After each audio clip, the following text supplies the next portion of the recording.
What if this whole thing, everything we're experiencing right now, is actually just a really intricate game? I know that sounds wild, but stick with me for a second. What if your struggles, your wins, even the random stuff that happens day to day are all part of this massive divine program where you're literally designed to have superpowers? They're just not activated right now.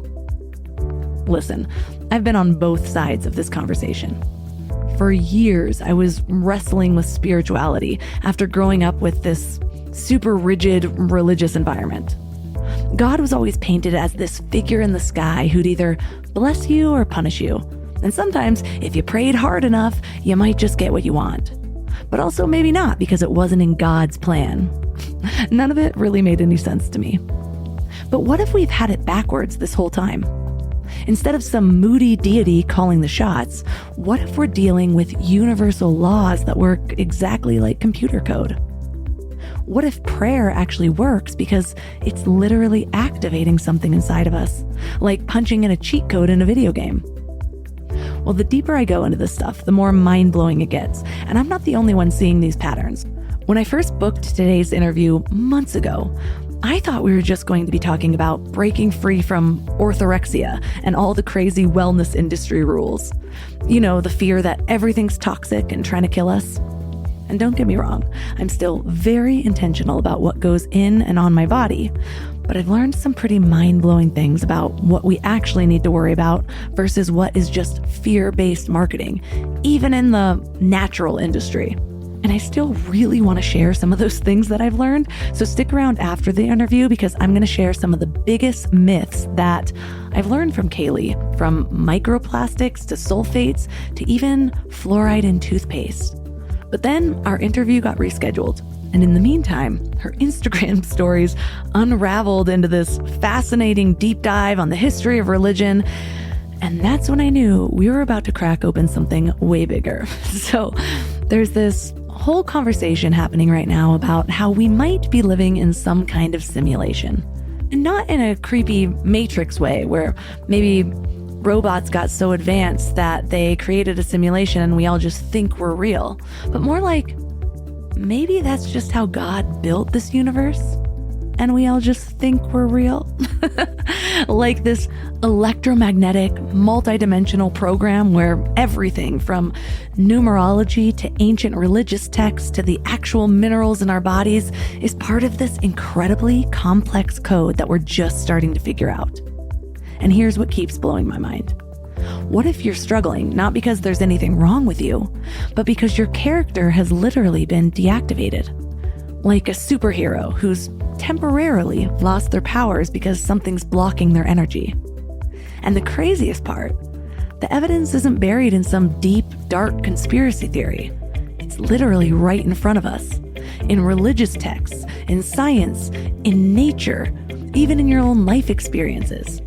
We just haven't had the right lens to see it until now. And I'll be real with you. Some of what we're about to talk about might mess with your head a little. It might make you uncomfortable. It might even sound completely out there at first. But I promise you this, by the end of this episode, you're going to see your role in this game of life in a totally different way. Today, our guest is Kaleigh Mason, and she's honestly become my favorite person on the internet. After completely transforming her own life by understanding these deeper codes of reality, now she helps others recognize and reactivate their own divine programming by bringing together ancient wisdom, modern science, real-world application in ways that will blow your mind.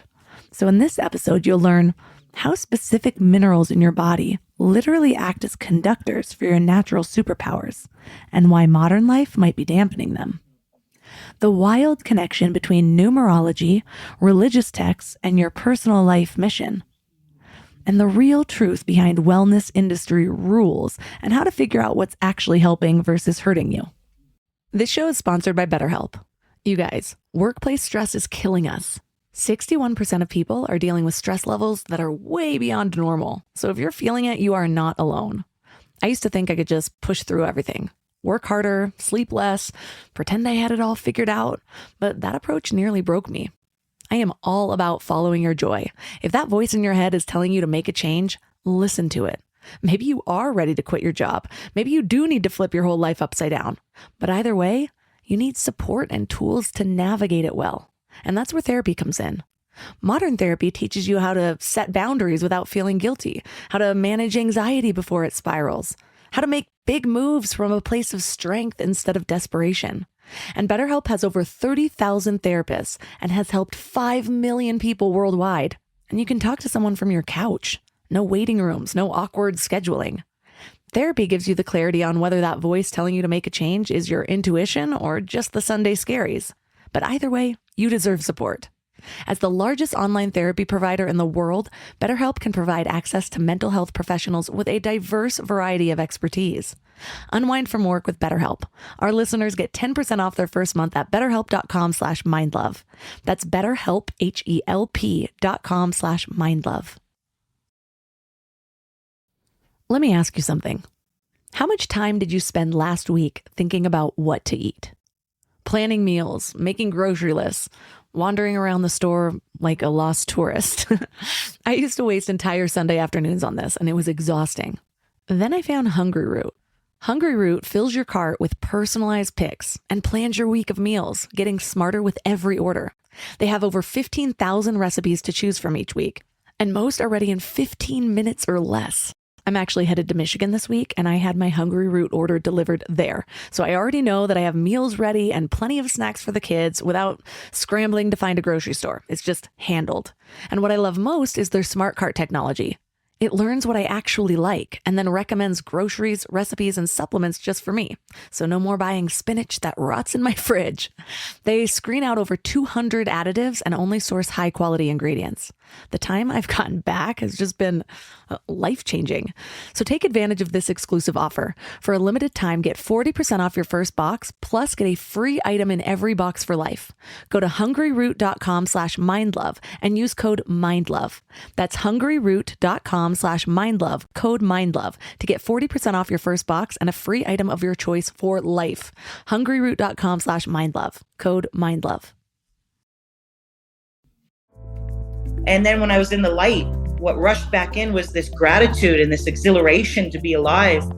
And it was just so invigorating. And I remember I was just crying. I was doing these microdoses of psychedelics, and I was just crying from gratitude and joy and just so happy to be alive, excited to be alive, and seeing everything for what it was and seeing this character that I came to play in this mission that I have on Earth.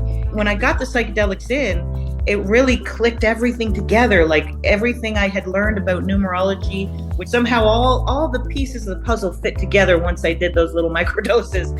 I think they're a very important part of the reactivation of mankind. I think that we need the minerals, and I think we need our spiritual medicine back.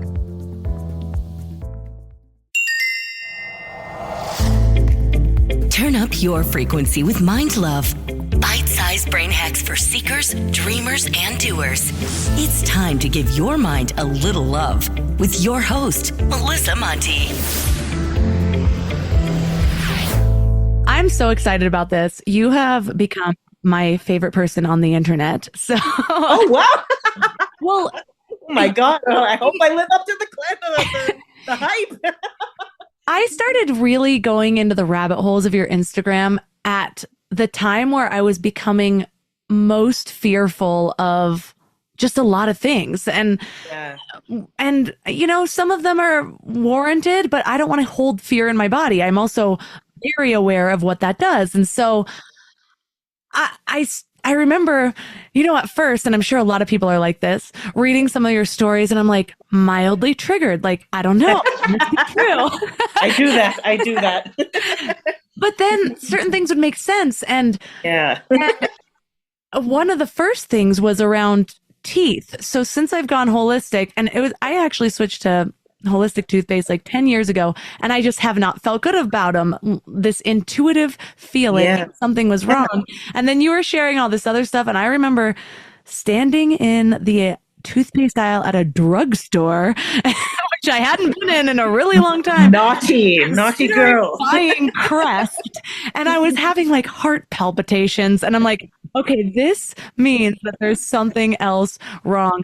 But we'll get into all that. But what I love about your content is you're really the only person online that I see that's able to share in so many different fields of thought, and people are just with it. Whereas other people do, and it's like, stay in your lane.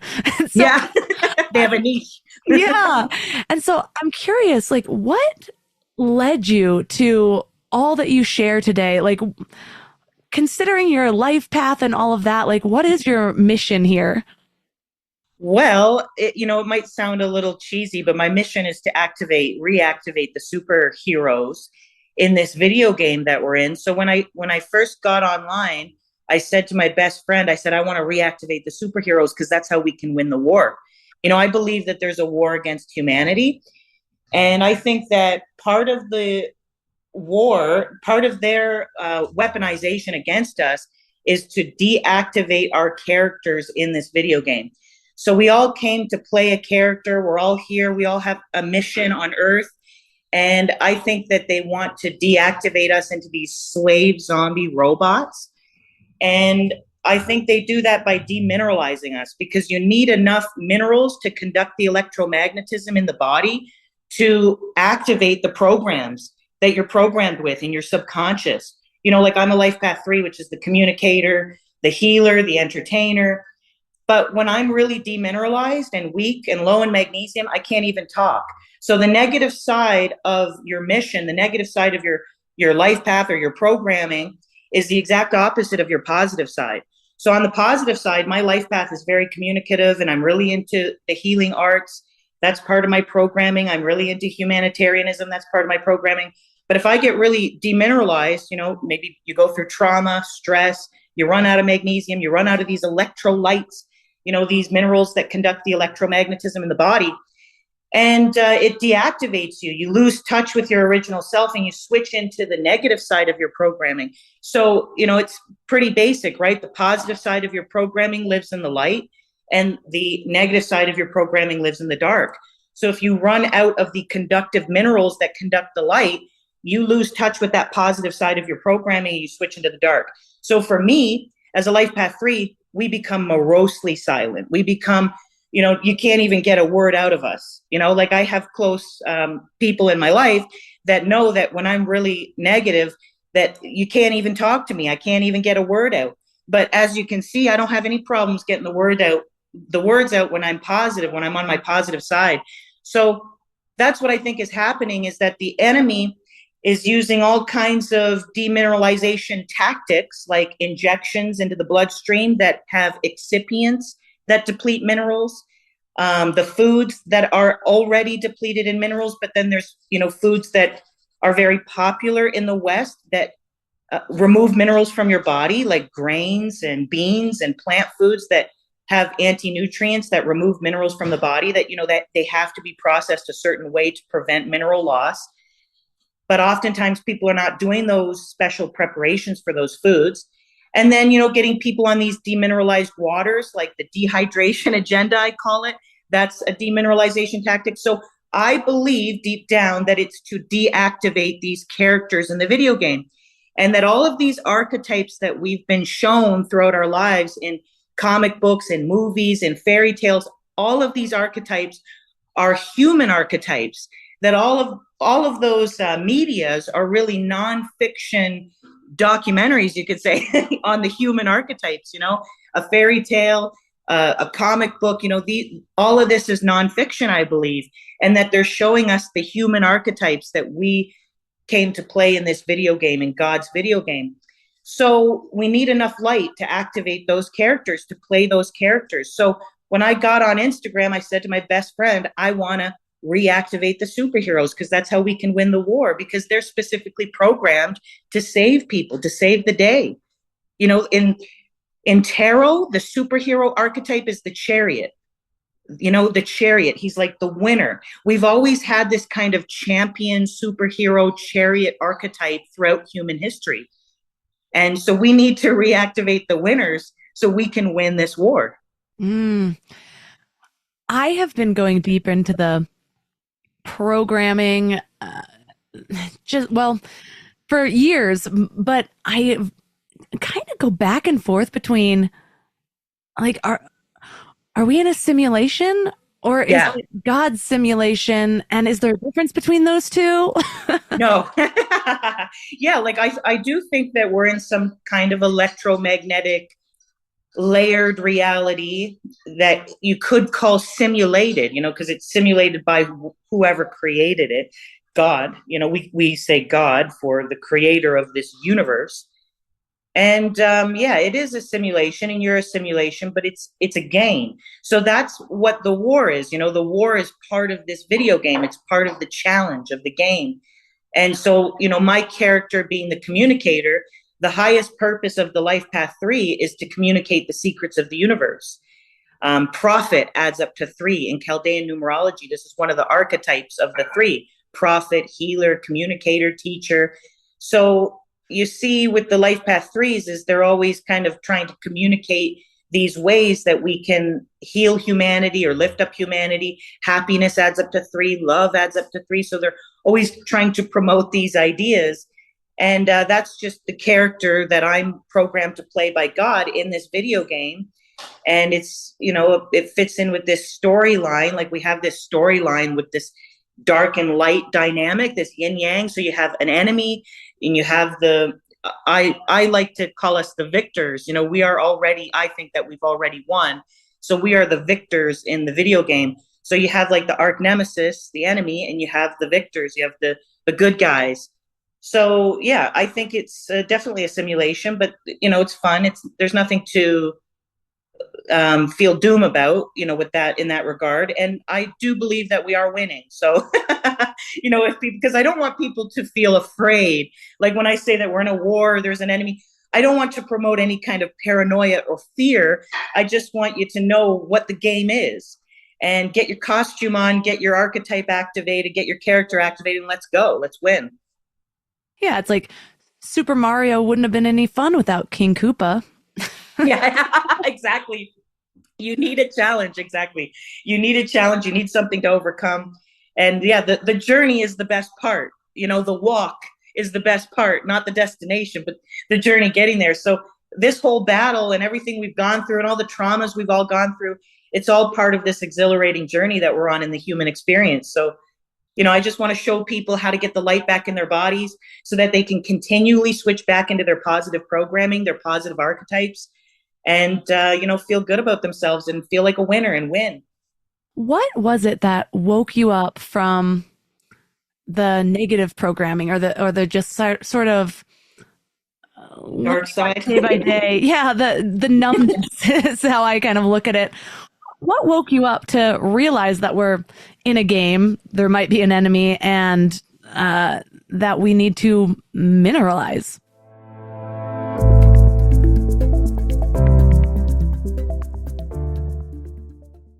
What woke you up to realize that we're in a game, there might be an enemy, and that we need to mineralize?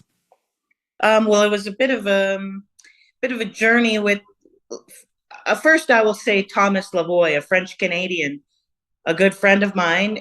He really pushed me to take huge doses of magnesium, and I was shitting my pants, but it was the most relaxed I'd ever been in my whole life. And, it really helped to reactivate that light. I call magnesium the white light mineral because we use it in fireworks and in sparklers to conduct a white light. And that's what it does in the human brain. It acts like a little sparkle, a little fireworks show in there, and it lights all the white light in your brain. So when you feel like you're in the dark, the white light of magnesium can illuminate your mind. So I do want to give credit and always shout out my friend Thomas for pushing me to take so much magnesium. And we were kind of experimenting on ourselves together. We were communicating back and forth about different minerals and different things we were finding out. We were both really interested in Dr. Joel Wallach, who is a veterinarian, I believe, from Texas, from the United States. And he's healed people of all kinds of problems and issues with just minerals. He's so brilliant. And we were both very fascinated with him. So we were on this journey of discovering minerals and remineralization. But then that led me to psychedelics. First, I started high dosing minerals. And then the next stage was my best friend brought me psychedelics. And I started microdosing psychedelics, and that reconnected the circuits in my mind so that I could see reality. So first I had the light, I had the magnesium and the remineralization I was doing, experimenting with my friend. And that really helped a lot. That made a huge difference. When when your anxiety drops to zero, you can finally think clearly and see things for what they are. And then the next thing that happened was, I very clearly remember being totally unafraid, because I had previously been very fearful about street drugs or anything like that. The only thing I would do is natural herbs like, marijuana or magic mushrooms. I didn't want to do anything synthetic, I thought. But I remember after getting the minerals, I had a strong pull towards these psychedelics. And as a teenager, I had studied Alan Watts, and he's really into LSD and psychedelics, and he believes they have a purpose. But I was very against them for so long. But anyway, for some reason, I was, attracted to the psychedelics, and I microdosed the psychedelics, and they reconnected the circuits. I tried DMT, which they call the spirit molecule. And that's what your pineal gland produces at night to allow you to dream. So that kind of brought the dreams and the colors back into my mind, doing that, having that experience. And it's a kind of a once in a lifetime thing. You don't need to do it all the time. You could do it once and have that impact you the rest of your life. Or you can do DMT breathing. You can do certain kinds of breath work to get the DMT producing in your mind. But I was very attracted to these psychotropic compounds. I did a course from the Center of Excellence on psychotropics.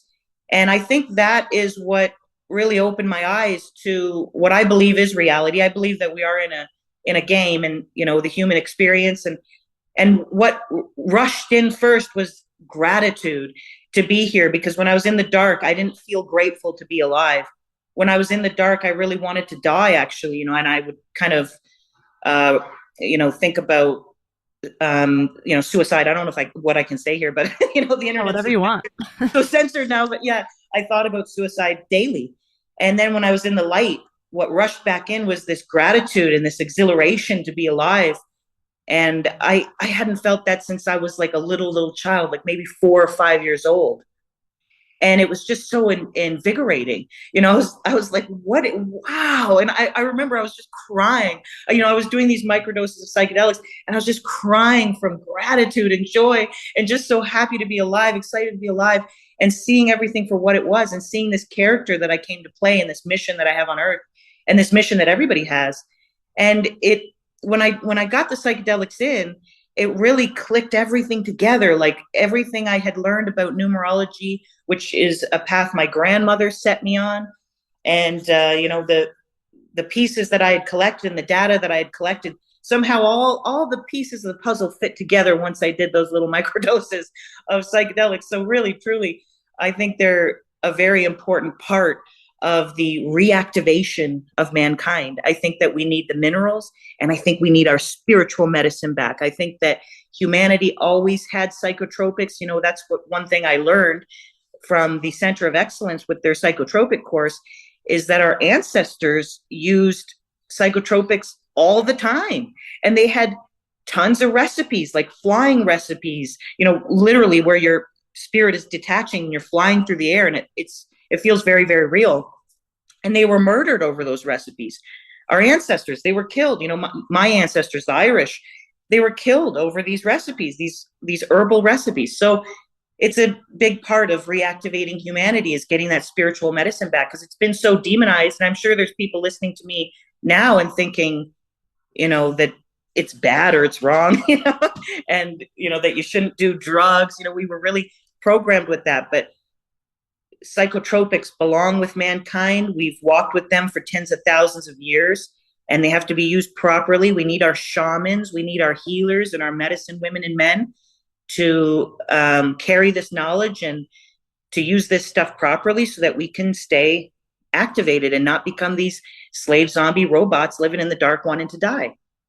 Yeah, ayahuasca was one of the most profound things I've ever done. That and 5-MeO DMT. It was like a reset that I really needed at a time in my life, because my 20s were just so hard getting a felony for someone else's crime, bulimia, like all sorts of crazy things Wow. happened to me. And so that's been my like sort of come up after that. But without psychedelics, I mean, it's hard to say that something wouldn't happen for sure. I think I was here for this. So some way or another, I would have found this path, hopefully. But but that was one of those moments where afterwards it just felt like my whole life had reset. Like everything was brand new and I could start fresh without guilt or pain and then it came back, but then I knew that there was this other reality there. And that's what really propelled me on the spiritual exploration, because all I could think was, okay, how can I get to this place without being on a substance? Because I know that it exists. Exactly. Yeah. Well, and I think that the substances, we've always had the substances. So I don't think that we have to, here in Mexico, there are tribes that even give certain psychotropic plants from their environment, that they even give them to toddlers and pregnant women. Like, it's insane. Like, they're, according to our kind of thinking and how demonized these psychotropic plants have been in our societies, like, that sounds so dangerous and so scary that they're giving these children, but they've been doing that for hundreds of years. And that's just what they do as a tribe, as a village. So, nothing bad has ever happened from them doing that. But yeah, it's, we, even with you having those good experiences, it's like, well, how can I get there without these drugs? And I'm sure there are ways, like, there's definitely ways. And I think people have certain programmings that allow them to see those layers of reality without drugs. But someone like me who doesn't have that programming, I don't think there's anything wrong with doing those psychotropic plants to get to that experience, to see that reality. Because it is something everybody needs to see. Everybody needs to see those colors.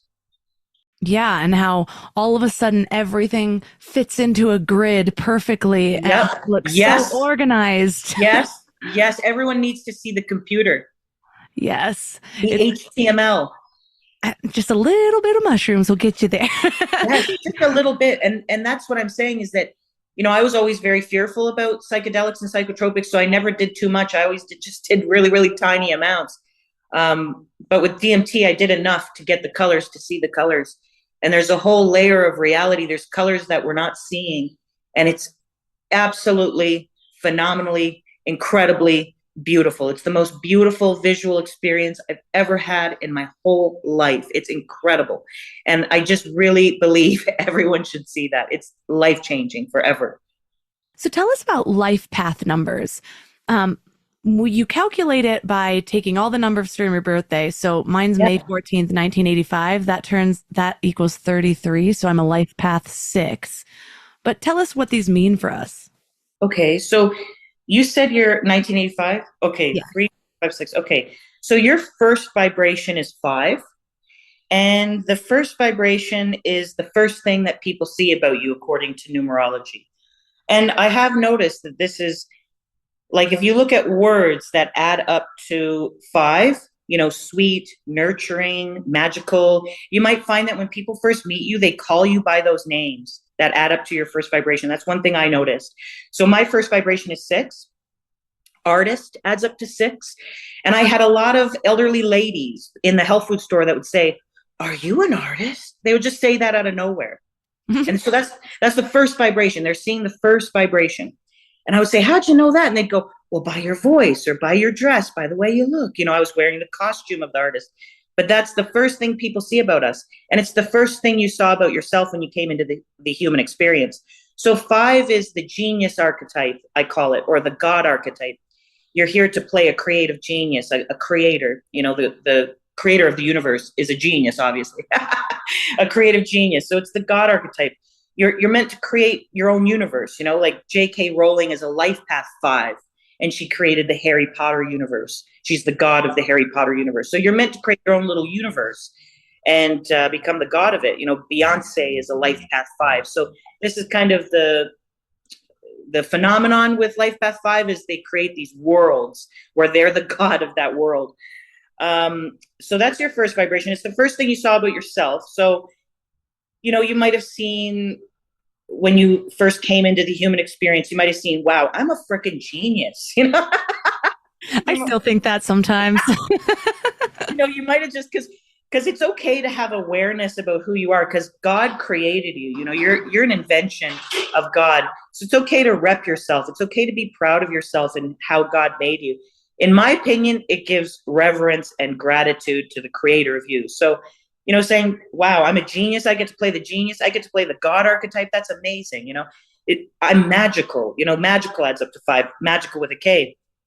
So your first vibration is 5, and then you're born May. So your achievement number is 1, which is the shaman, magician. So your achievement number is the way that you're programmed to get rich in the video game, to get your tokens. Like, how when you watch Super Mario Brothers, Mario goes through the game and he's always trying to get the coins, his tokens. So he is specifically programmed to do certain moves to get those coins.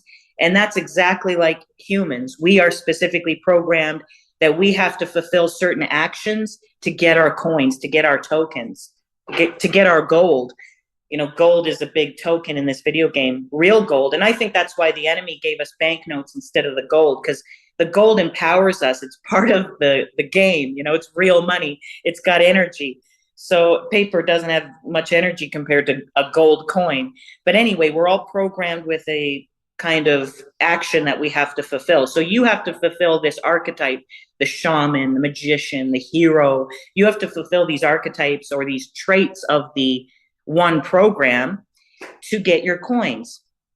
So this is actually kind of perfect, the mind love with Melissa, because it's a very shamanic kind of thing to focus on mind power and and you're talking about doing ayahuasca, it's very shaman coded.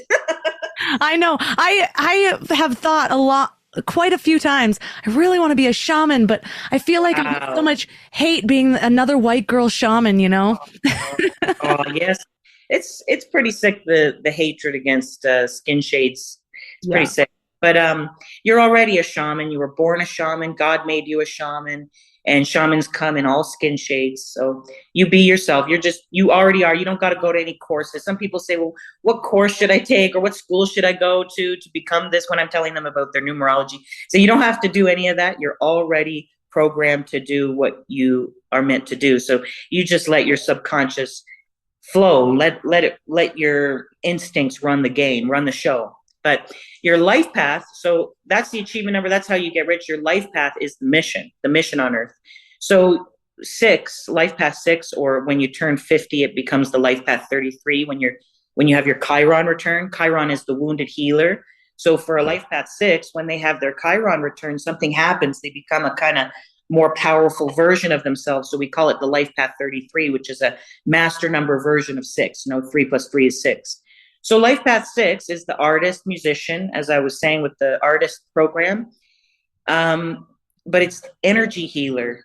So I'm a healer. Healer adds up to 3 in Chaldean numerology, but energy healer adds up to 6. So you're a very different kind of healer. Like I heal with spells, like words, communication. I put the right words together to unlock people's minds or to give them the secrets of the universe to communicate.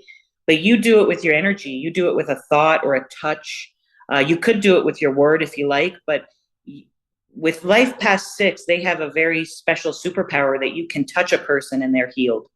This Australian man named Charlie, he's a life path 6, and he discovered at 18 years old that he can touch people and take their pain away for good, forever. And it's like a documented phenomenon. Like they've done documentaries on him. They've done interviews with him. Because he can take someone that's been in pain for 7 years and he just puts his hands on them and they're healed. And I've seen this with other life path 6s in my own life. My father was a life path 6. I saw this. I had a toothache. He put his hand on my neck and the toothache disappeared. And I said, how did you do that? Oh, sorry. His name is Charlie Goldsmith. Charlie Goldsmith from Australia. Everybody's got to look up that story because it's just the most remarkable example of this life path 6 superpower that you guys have. And then I have another Life Past 6 friend named Jolt. He's from Eastern Europe, and he has the ability to put his forehead to other people's foreheads and take their headaches away, take their migraines away. He just has to put his forehead to your forehead. And others. I've met other Life Past 6s that have this very remarkable ability. So they get into Reiki, they get into energy healing, and that's often shit on. People don't respect it, but to me, when it's the right person, it's just an example of this magical realm that we're in, and how incredible it is that someone like you can generate a certain kind of electromagnetism that heals other people's bodies. And that's how God has programmed you. God has programmed you with that superpower. And we've all become so dumbed down and dull that we want to act like that's bullshit. Like laying on of hands is an ancient practice. This is even something that the Christians believe in, the Christian religion, that Jesus was healing people with his touch. But believe me, this is something that real people are doing all over the world when they have the 6 program. I find it so interesting how, so I was raised Christian. I've talked a lot about that on this show, just kind of having trauma from it and finding my way in spirituality later on. But I just find it so interesting that so many devout Christians, including my own mother, so open-minded to the idea that there were enough people to write this several thousand-page book channeling from God back then, but anytime there's a channeler now, it must be blasphemy. It must be evil. Demonic. And I feel like it's one of the ways that, we've talked about sort of the enemy of the game. There's all these modes of deception of pulling us away from our true power and what's actually possible if we remember. And so that's when I start to, there's this meme I keep seeing. It's like me throwing people down another rabbit hole, and it's this guy dressed as a giant bunny, like throwing people down a hole. I feel like that's me. And I start to tell people, I'm like, no, that's too dark. I don't want to believe that there's this like enemy of humanity.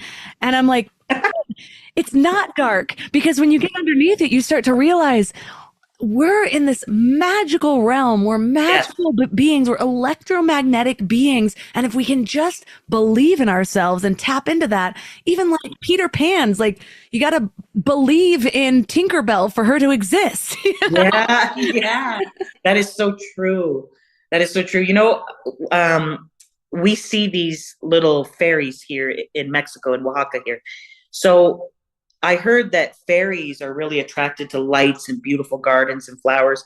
And the one day, this little white fairy, and she looks exactly like Tinkerbell. And I tried to get a video of these fairies, because once I started to believe, like I saw the first one, I was like saying to my husband, that's a fairy. Like, what bug was that? What insect was that? And we were searching the internet, trying to find what insect that could be. And we couldn't find any insect that looked like her. I say her because it's like this dainty little woman. It's insane. It looks exactly like Tinkerbell, and it's the tiniest little fairy. And so then once I started believing in fairies after seeing that, now we see them everywhere in our garden, hundreds of fairies in our lemon balm, and it just blows my mind. And you try to catch them on the camera, and they move so quickly that they just look like this little white fuzz. But it's really remarkable because they're white with a little touch of blue, and that's how they depicted Tinkerbell, was white with a little touch of blue. But anyway, that's just something that's been happening to me recently, is believing in fairies. Exactly. Everything's hidden in plain sight. Every time I'm seeing something in a Disney movie or whatever, besides the little sexual innuendos hidden in the background, I'm like, hold on, let's dive deeper into this. And then usually I can find something from like 100 years ago where most people believed it was real. As a fact. They just believed it as a fact. What do you think the biggest avenues of deception are in this game that we're in? Biggest avenues of deception. Well, wellness is the number one, because they do the fake wellness over on the allopathic side with the injections and the, protect your immunity and all that stuff. So the fake wellness over there, and then they've got the fake wellness over on the holistic side as well. They've got all these really dangerous health products and you know, nutraceuticals that are quite toxic to the body. So I think maybe the first one is because you really do, when you're trying to demineralize someone, you obviously want to go through those avenues, because I think that's their biggest weapon against us, is to demineralize us, because then we off ourselves or we ruin our own lives. It's like, just take the minerals away and we're over there in the dark, we're over there in hell, and we'll extinguish ourselves. So I think that's the biggest one, is the wellness space, allopathic and this fake holistic wellness space. And it's funny how they both put out the contagion thing, like, be scared of the others. They both do that. Like, you got to kill everything. You got to kill the bacteria, take the zeolites, take the diatomaceous earth, take the injections. So it's like they want to fragment you, disconnect you from the world. You got to fear the others. You got to fear what's out there. Yeah, I started getting really into your Instagram right before I was almost convinced to do a cell core parasite cleanse. Oh no! I'm so glad. Hallelujah. My two cousins did it, and I think so far they believe they're unscathed, but at the same time, both of them have been trying to heal something forever, and one of them does have quite a few symptoms, so it's just kind of interesting to watch other people's. And my thought was, for one of my cousins, I'm like, well, what if, because our body's always trying to reach homeostasis, and so I get that, like, the holistic world has convinced us all that we need these cleanses all the time. You should be doing 3 parasite cleanses a year, and you should do this. But if your body's always trying to reach homeostasis and comfort, and you're always disrupting it with some extreme new way of eating, isn't your body just going to be stressed out the whole time? Yeah, for sure. Definitely it will be. And yeah, a lot of people don't need to do, like, I don't think anybody needs to do these parasite cleanses, killing all these organisms in their body. Like, if you have a parasite infection, there's something wrong with the body. The body is very weak. Like, you shouldn't have, it's just like when you're growing potatoes or growing any kind of root vegetable in the ground, when the potato comes out with different molds and fungus growing on it, you look at the soil, and so whatever minerals are missing from the soil, the farmer adds those minerals to the soil, and then the potato comes out perfect. So you want to make the vegetables, the root vegetables, resistant.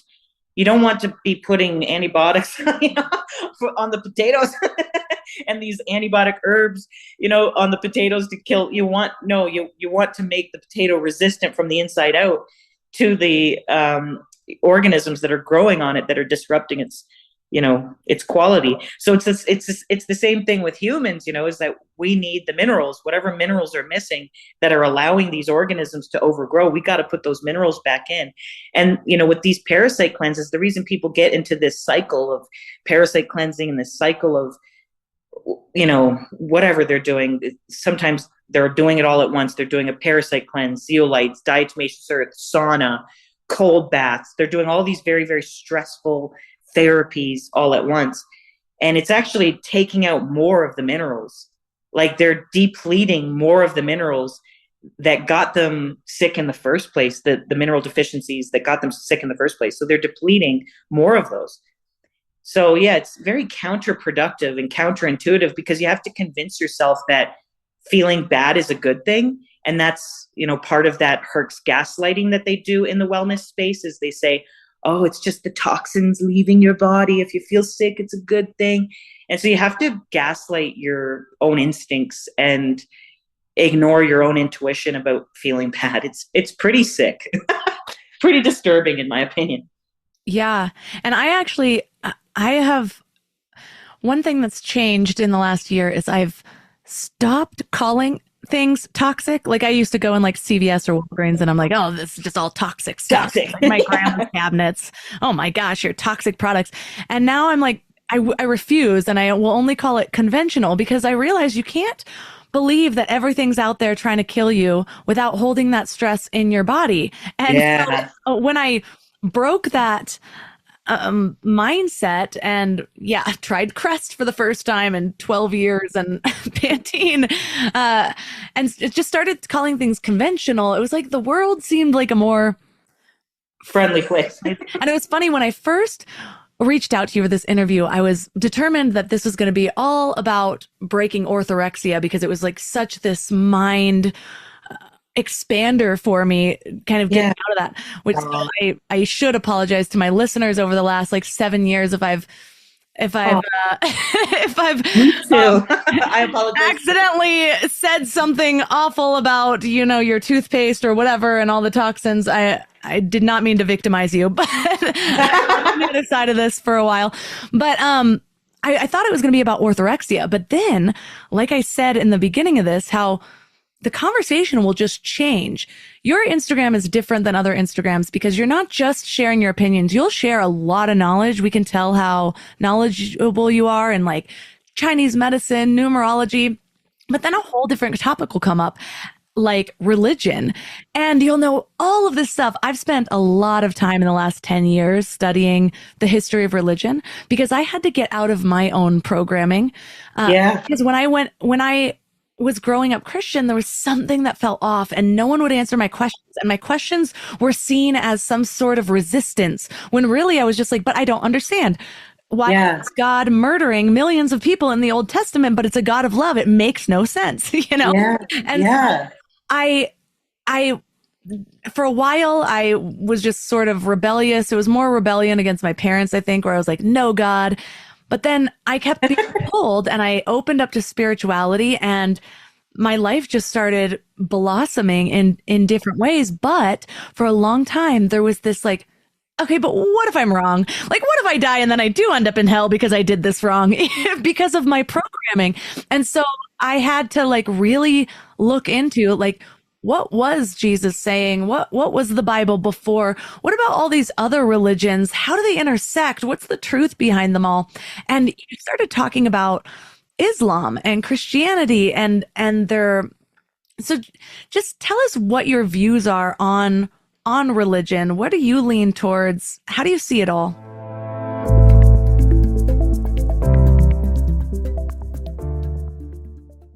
Tell us what your views are on religion. What do you lean towards? How do you see it all? Well, I love religion. I love studying religion. Even as a child, I always loved learning about religion and listening to people tell me about their religions. And whenever anybody would come to me with a new religion or they wanted me to go to their church with them, I'd go, yeah. And I was always like really open to, let's be Catholic, let's be Jewish. Like I used to go to a synagogue when I was in my teens. And then I was raised in a Christian cult as a child, Armstronganism, Herbert W. Armstrong, Garner Ted Armstrong. And, there was a lot of, there's definitely a lot of dark programming in religion. But when you unearth the reality of the scriptures, they're not dark, they're symbolic. And humans are spatial learners. So they often made these stories quite dark, kind of like Grimm's fairy tales. They made the stories quite dark so that they would be memorable. And dark things do happen on Earth, especially during certain time periods, like when we look at the astrological ages. There's some ages that are filled with horror, and then there's some ages that are wonderful and everyone's peaceful and world peace. There's definitely dark things that happen. So there is some kind of historical context with those stories in the scripture, but a lot of times it is allegory for astrology and for chemistry and for data, for scientific data that needs to be remembered. And so they make the stories really memorable, So I love religion. I love studying religion. I reverted to Islam in 2015, 16. It was just turning into 2016. And I love Islam. It's a beautiful religion. And everybody's kind of trying to figure out which one's the right one, which one's the best one. And what I want to promote or tell people is that you don't have to choose. You can have them all. And I think that's just part of my kind of, as a life path 3, the life path 3 is the Empress archetype. and she is a character that has unlimited abundance to share. And then I have 4 planets in Sagittarius in my natal chart. So I have a very abundant kind of thinking. So I always think, well, why would you want to just choose one? You can choose them all. You can take whatever fits you or whatever suits you, whatever makes you feel at peace. You can take that from that religion. You can use that. And I don't think there's anything wrong with that. Everybody's arguing about which one's the right one. It's like, well, all of these religions were designed to bring you to love and to bring you to God. And when you're arguing about which one's the right one, you're not feeling that love. Like people are so focused on making others wrong and making each other wrong that they're not even loving each other, So I just want to see more of like people of different religions being able to communicate and see the common threads throughout the religions, because Islam, Judaism, Christianity, they're all Abrahamic religions. They all have the same Abrahamic God, but then they all act like it's a different God they're all worshiping just to be right about something or just to be superior about something. So there is a lot of sociopathy in religion with religious people, because some people use religious titles or religious affiliations as a sociopathic cover. I've seen lots of pedophiles and really bad people use the Christian label as a cover so that they're trusted. The brethren just naturally trust them, and so that they can get a way in and then abuse your children or abuse you or whatever. So there's a lot of bad people, obviously, in religion. 87% of sex offenders in prison identify as religious. This is a statistic I read recently, but I think that it can be used as a cover, but underneath, religion is really, really cool and interesting. Like when you get down to it, the scriptures and the allegory and the ancient texts and the history, it's all fascinating, and it brings you closer to understanding humanity. Yeah, I will pop into church here and there because I do feel an energy during the worship services, even if their band is bad.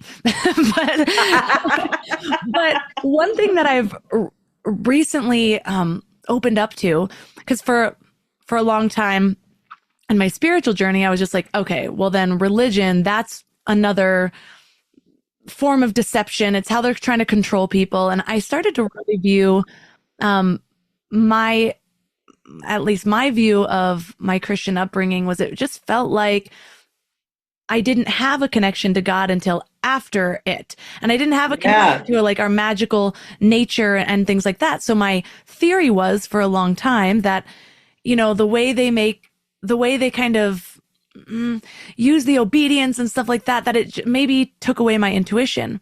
But I shared a book with you a few months ago when the religion conversation was happening, The Secrets of Divine Love, and by A. Helwa, and it's a book on Islam. And I just wanted to, open myself. Like whenever I'm feeling judgment, I know that if I'm holding judgment, I'm not cutting off the love to the other person. I can't feel love in my body. And so when we think we're taking something away from somebody else, we're actually turning it off in ourselves too. And so when I feel judgment, I tend to just dive into it so that I understand the other side.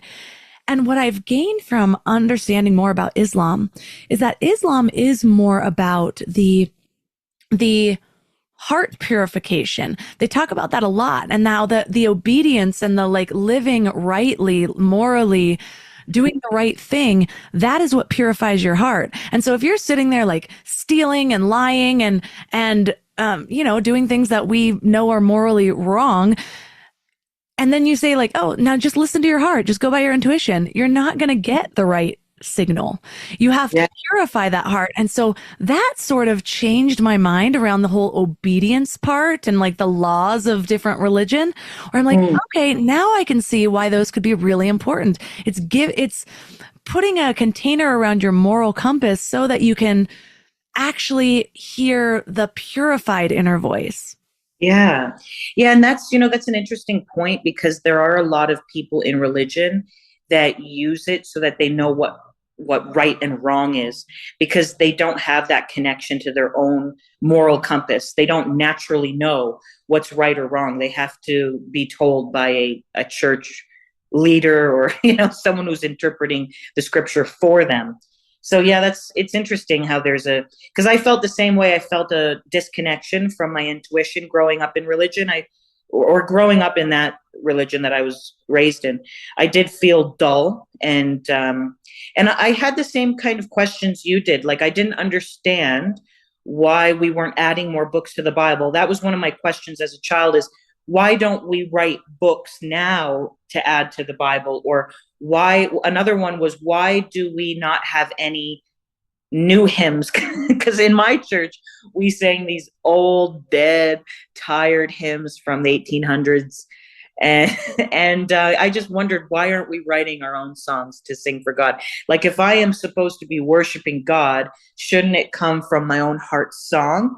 And that was just something that I naturally wanted to do. So I wrote my own hymns from a young age.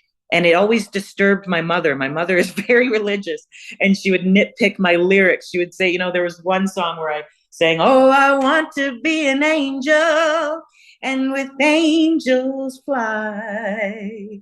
And afterwards, after I performed that for the church, she said, "You know that we can't become angels, Kaleigh. We die, and then we're resurrected by Jesus." And she had her whole script, her whole programming so she couldn't appreciate the lyrics. But yeah, I always felt so confused by that, why we couldn't be free. And it is a little sus that they stopped at 66 books of the Bible. Yeah. Yeah, they love that number, right? And they could have, there's way more scriptures that they could have added, but they chose 66. I know the Book of Thomas is the biggest loss, and this is my absolute favorite. I feel like that actually shows you what Jesus was trying to say. Yeah. And why remove that one? It is so aligned with some other parts of the Bible where it says almost the exact same things. Like, it should have been in there. So that was one of the things where I was like, okay, yeah, if you're taking this one out, I don't trust anything you have to say. Yeah. Well, and a lot of people are programmed to believe that the books that are there, that's ordained by God and la la la.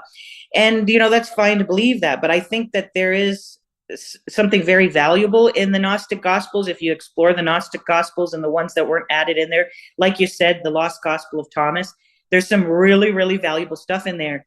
And it's funny you brought up the Lost Gospel of Thomas, because that's the one that I used to write a song when I was a teen. I used, if you bring forth what is within you, what you bring forth will save you. And if you do not bring forth what is within you, what you do not bring forth will destroy you. And it's so direct. Like, that gospel is just so direct and so great. So yeah, I totally agree that people should kind of go outside the bounds. There's nothing wrong with being curious and just reading and exploring. And I feel like that was one of the things that opened my mind. Was when I was 15 years old, I went to the bookstore with my dad, and we would sit there and read the Gnostic Gospels, because we didn't have any money to buy the books. So we would just sit there and read the books. But yeah, it really opens your mind that, it's not just this one book and this one set programming of what they've told you the book means, because everybody's interpreting it different. Everybody's translating the words differently. And it makes you realize that you have to kind of do it on your own. You have to go to the original words, the original languages, and you have to do etymology on those words to understand how they were used in that context. Because when you do that, that's when you learn that there is no hell. When you do that, when you go to the Bible and you start doing etymology on the original language, then you look at all these words that they translated to hell.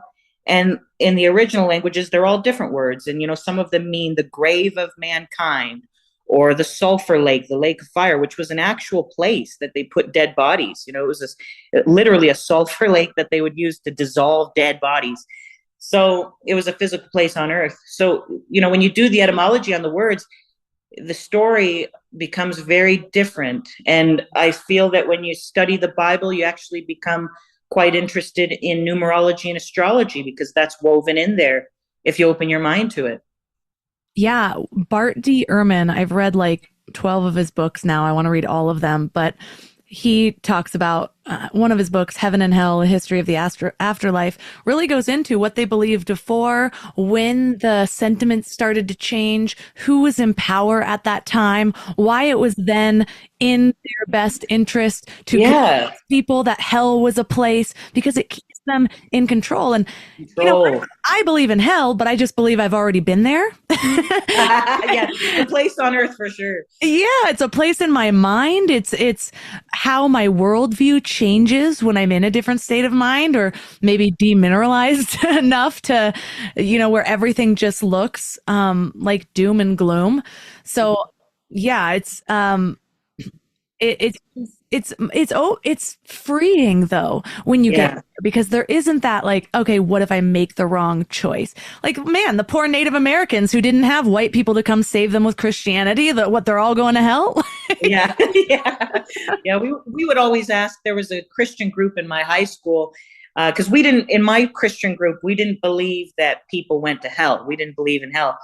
But there was a Christian group in my high school that believed that if you didn't know the name of Jesus, you went to hell. So we would always ask them, what about these people over in Bali? What about, we'd always about these obscure places all over the world. What about Fiji Island? And these kids would go, yep, they're going to hell too, because they don't know the name of Jesus. So there's some pretty negative, there's some pretty negative, dark, twisted programming going on in the Christian groups for sure, and some pretty unchristian happenings. But that's one thing that I think helps a lot of people break free, is just that knowledge that hell was invented by the Roman government. That a lot of your interpretations of the Bible are government interpretations, just like you said, to control the people, to control the population. Yeah, and when the Romans took over, they needed historical legitimacy. During that exact time, there was a mass printing of Bibles. If suddenly our government did a mass printing of books on our current time, we'd be like, wait a second, there's a lot of suspicious stuff going on. But propaganda.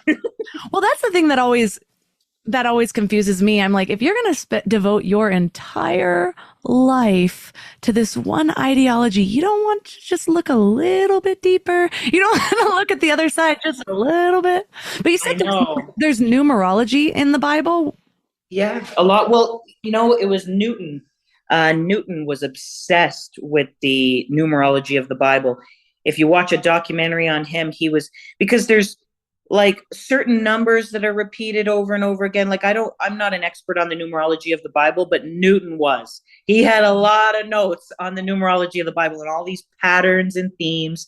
And then I know that the University of Israel, they did this analysis on the Bible, and they found hidden codes under the texts, like hidden messages.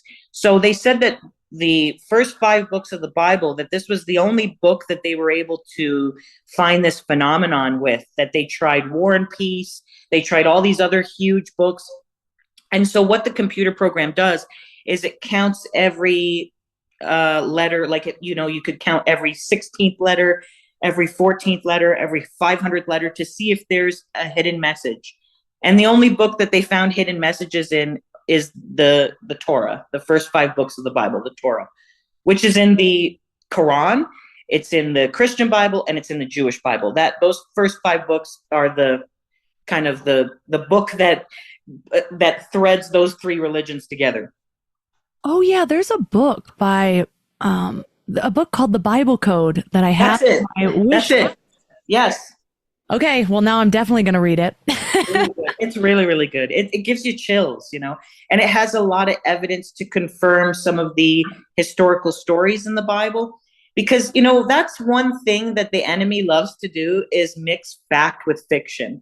And that's one way to get people, under your control, is give them some truth so that they're like, oh, this is some truth, and I see this with all these truther accounts online that share these like truthful things, but then they're like, buy my zeolite. They mix fact with, They mix fact with fiction, and they act like they're truthers. But then when you try to give them some truth, they reject it. They don't like it. Like that truther account the other day that was saying there was no aluminum in the zeolite. And we were all saying, no, it's made of aluminum. It's an aluminosilicate. It's aluminum. And she just blocked us, deleted the comments. Like, you're not really into truth, are you? But they call themselves truthers. But anyway, that's a tactic, that's like a mind control tactic to mix fact with fiction. So the Bible does have a lot of fact, And so that's going to rope people in because they're going to go, hey, this resonates. This has the ring of truth. And then they mix all these fictional interpretations in. Yeah, it's a fun exploration. But you got to uncover, you got to uncover what is fact and what is fiction. And I think that's what's amazing about, a little bit of heart purification or really getting in tune. That's what I feel like, at least at this phase in my life has been my mission, is helping people to get in touch with their own inner wisdom, like how to actually feel that. And it's because I lived for so long turning that off, whether it was through different outside programmings, through bulimia, because bulimia is really just training yourself not to feel, when you're hungry or full or when something's wrong.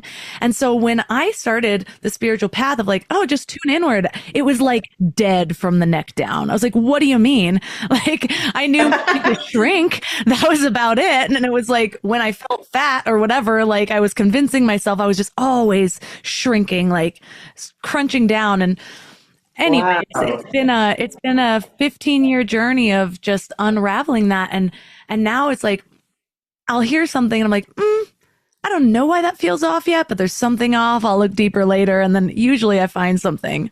Mm-hmm. Yeah, it is good to trust those instincts, and it only takes a little bit to get reintroduced to that inner voice. And every time you honor it and listen to it, it gets stronger and louder until you don't have to. You don't have to even wonder anymore. You're like, no, I have a gut feeling.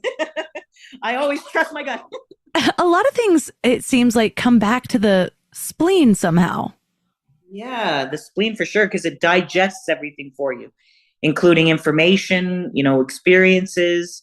So I'm sure, if you're picking up some vibes, it's going to digest and output that for you too. But yeah, the spleen is really...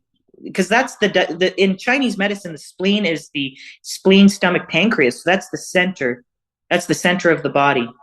That's the middle. So it's, and it's processing everything for you. So it's huge.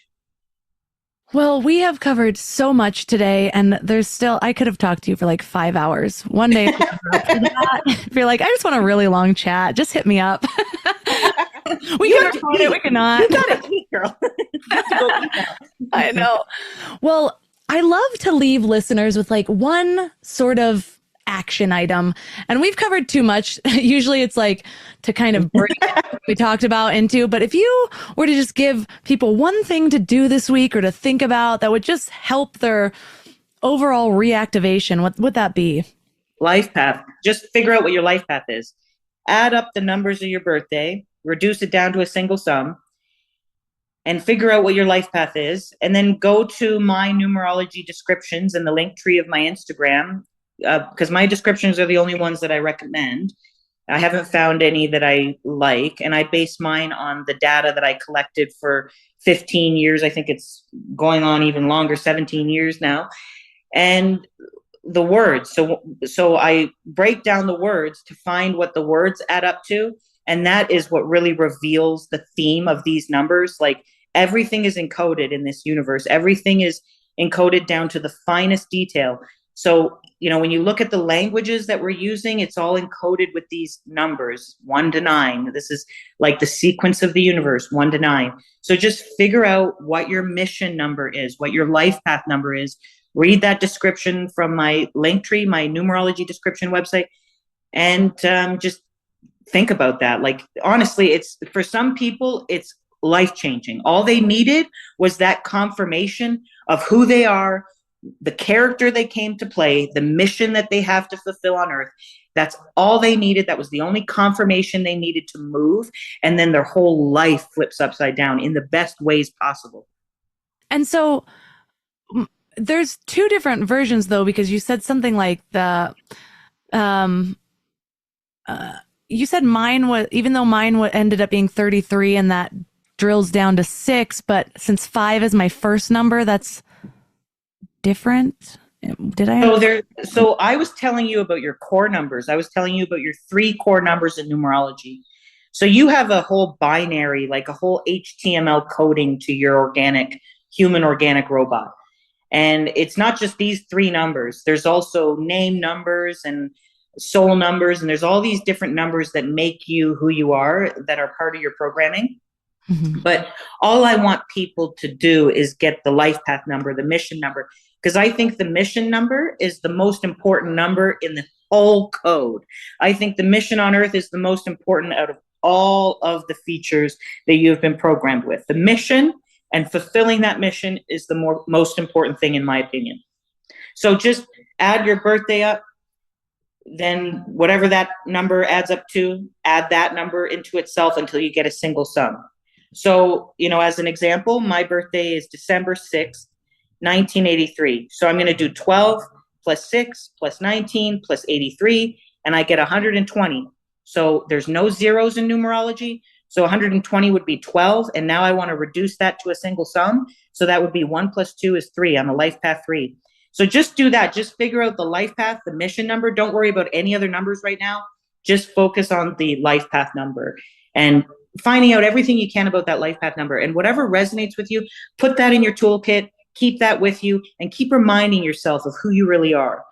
Keep reminding yourself of this confirmation that you got, that all these secrets that you've kept inside about your powers, your superpowers, your abilities. Because you know how you said, I wanted to be a shaman, but I don't want to be another stereotype, that kind of thing.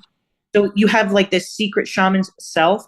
Just put that in the front of your mind. Put those characters, those traits, put that all in the front of your mind. Get your conscious mind locked and loaded, and your subconscious will do the rest. So that's all you have to do, is remind yourself, I'm a shaman, I'm an energy healer, I'm a genius, I'm a fucking god of my own universe. Just keep reminding yourself of those characters that you came to play, but especially the life path, especially the mission. Oh, you would love the speech I'm giving on Thursday. That is what it's about. I am the god of my own universe. And I love the life path number, the communicator, entertainer, millionaire, mystic, and wizard. I can get behind that completely. So thank you for that confirmation. And for listeners who have already gotten an inkling, they love you as much as I do, where's the best place for them to find you? Instagram. I think I'm on Instagram the most. I do have a Patreon, which is where I put protocols and articles. But Instagram, I'm always talking shit on there. So nutrition.elements is my handle. All the links for this episode are at mindlove.com/386. Your challenge for this week is to calculate your life path number and discover your divine programming. And then go to nutrition.elements on Instagram and check out her My Numerology descriptions in her link tree. So as Kaleigh says, sometimes just knowing your mission is all you need to activate your character in this game. And because we didn't get to fully unpack all of the mind-blowing things that I've learned from Kaleigh, I want to share a couple of other gems that have just been really life-changing in the last couple of years, or the last year, I should say. So here's number 1 for me, the microplastics scare. Did you know that the only way to even test for microplastics is to test for polymers, which are already present in the earth and our DNA? So when you see all of those scary headlines about microplastics being everywhere, it's basically meaningless fear-based marketing. Now let's talk about water. You know those fancy reverse osmosis filters everyone's obsessed with? Well, they're actually creating dead water by stripping out all the minerals. Even the ones that claim to add minerals back in don't quite cut it. And here's the thing. When water is dead, it seeks to become whole again by pulling minerals from your body.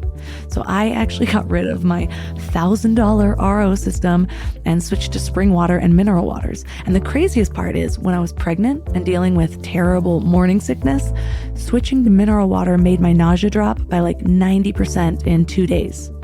Okay, now the toothpaste front. Yes, fluoride in drinking water is problematic, and it has been proven to lower IQs in children. But I'm starting to think that fluoride in toothpaste is a different story. And if you're skeptical, check out Dr. Ellie's protocol.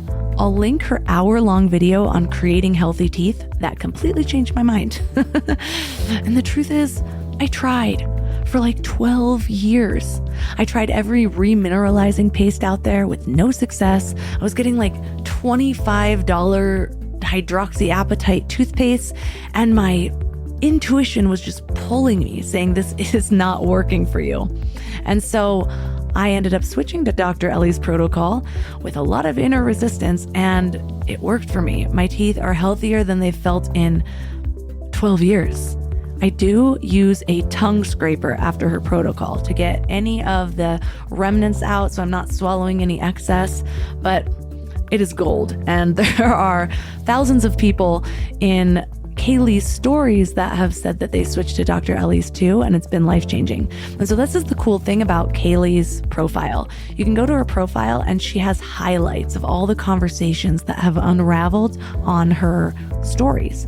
And so she's not just sharing her opinions, she is screenshotting all of the responses that she gets back so that we can see unbiased reviews of everything. And this is why everyone's like, oh, so I'm not the only one that these holistic products aren't working for.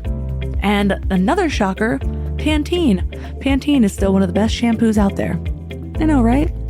I have it in my rotation along with Function of Beauty, which proves that some natural products can be great too. I still really like that one. But the truth is, sometimes bigger companies just have more resources to perfect their formulas, while some pop-up natural brands might not have done the research. Or worse, they might hide negative reviews when things go wrong. So anyways, this is a lot to unpack, but it's a lot of fun. So give it a try and let me know how it goes. You can reach me at mindlovemelissa on Instagram. And lastly, if you are in the holistic world and you're feeling a whole lot of resistance to what I said, I get it. I was highly triggered too. And so I challenge you to go to her Instagram, look through some of her highlights, and just lurk for a couple of days before you send a message to anyone arguing. It's interesting. And even if you don't decide to make those choices, you know what's right for you. If you have an intuitive pull that something's working or is not, or that something is good for you or is not, trust that. That inner wisdom is usually pretty spot on about what's right for us once we get beyond our programming. You can also find my incredible sponsors at mindlove.com/sponsors. And don't forget to check out the collective at mindlove.com/join.